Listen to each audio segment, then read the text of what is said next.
I'm Nadia and welcome back to Stirring Stories.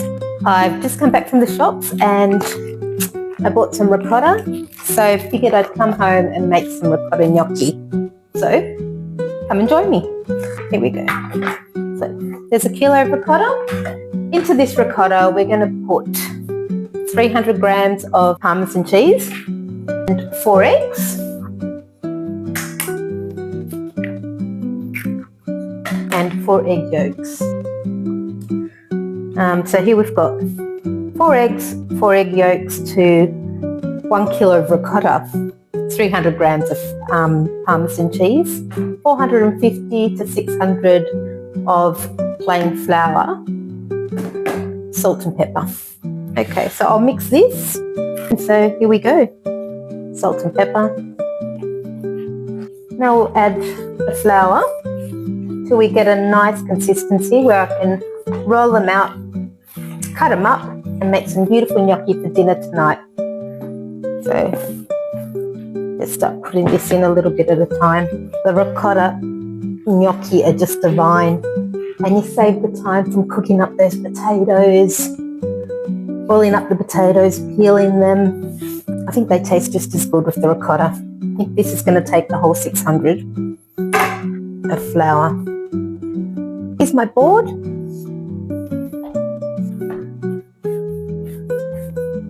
I can't waste any because that might be one more gnocchi that I want. Right, so once you've got the dough to a nice consistency like that, put it aside and let's start rolling and chopping. So this is how my mum taught me. A little bit of flour. Mum would always cut a gnocchi to an angle.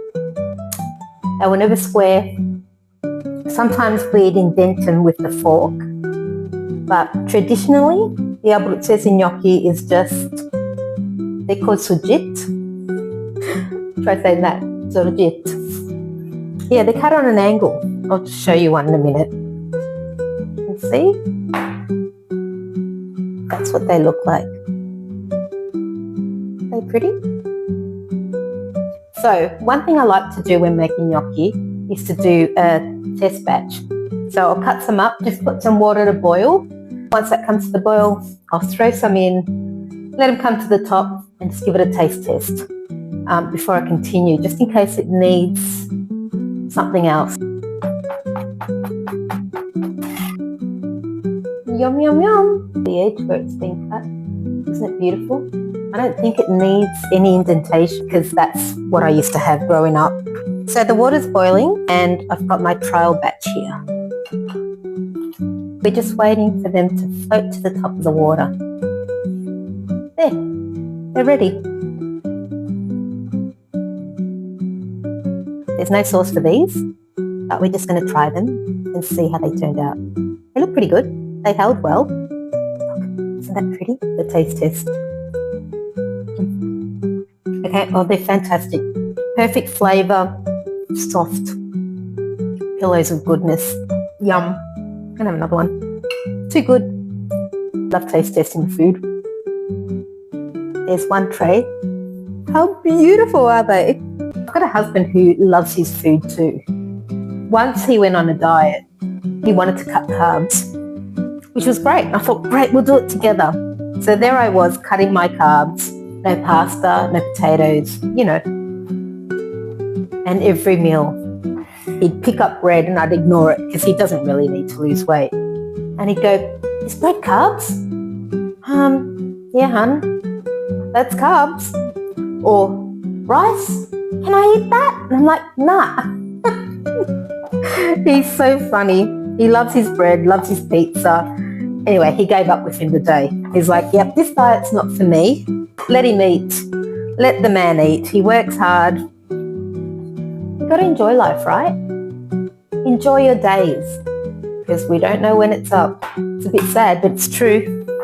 You know, I look at my mum who was the strongest person, but the energy levels aren't there anymore. But she still enjoys a good meal. Friends around the table, a good meal, all of that stuff, it's really important. For me, food is art on a plate. It's got to look good smell good, taste good. And I guess it's got to make you feel good. So I was talking about my mum. When I was about 16, 17, I signed up for a pen pal. I don't know how I did it back in those days. I don't know, you put your name down and you'd get pen pals from all over the world. And I got a few that were quite nice, decent, a lot of boys, but they were all lovely. I got from France, Italy, all over. One day, I got this pen pal from Venezuela. What a nightmare. This guy had fallen in love with my name, and it got scary for me. My friends would laugh about it, but I was scared because this person knew my address, sent me photos, told me I'd live like a queen, wanted to come and get me to go to Venezuela and live with him. At the time, I was dating my now husband, telling him I have a boyfriend, I'm engaged. Nothing made him stop. It was scary. And his letters would come by registered mail, so the postman would come to the door to deliver the letter. And one day my mum was vacuuming. She's so cute. In a dressing gown, vacuuming the house, and the vacuum cleaner got stuck. So she takes the hose and puffs into it to see if she can blow out whatever was stuck. Anyway, the doorbell rings, so she goes to the door, the postman's there, and he gives her a strange look. She's like, what is he looking at? Anyway, opens the door, he hands over the envelope, still looking at her a bit strange. Anyway, shuts the door, turns around, looks in the mirror, and she's got a circle of dust around her mouth, so it's all black. My mum, she's so hilarious. She goes, I was mortified. I'm like, you'll live. So I got 3 trays out of that.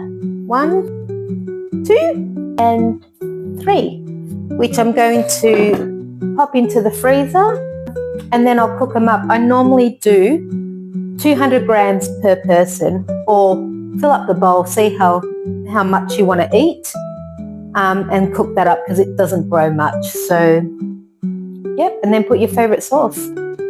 I'll catch you later. And there you have it, all cooked and ready for dinner.